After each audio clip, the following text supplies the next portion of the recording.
आपल्या मध्यमवर्गीय लोक व्यवसाय करतात, सगळं करतात, मेन चुकतात कुठं? मार्केटिंग करण्यामध्ये. कारण की प्रोडक्शन करण्यात आपला हात कुणीच धरू शकत नाही, पण ते फक्त विकायचं कसं याची टॅक्ट नसल्यामुळं आपण व्यवसायातून माघार घेतो. तुम्हाला एक्झाम्पल देऊ का? की मोती साबण आहे बघा, वर्षभर कुठेही तुम्हाला दिसतो का? कुठेही त्याची जाहिरात असते का?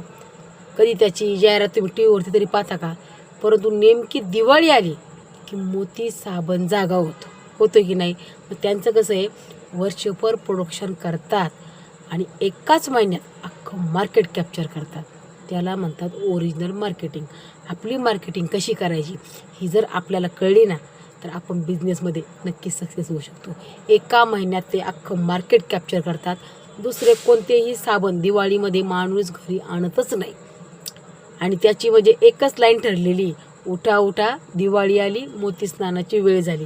म्हणजे त्यांनी एकच असं वाक्य कॅप्चर केलेलं आहे का ते वाक्य कोणताही दुसरा जाहिरातवाला कधीही यूज करू शकत नाही.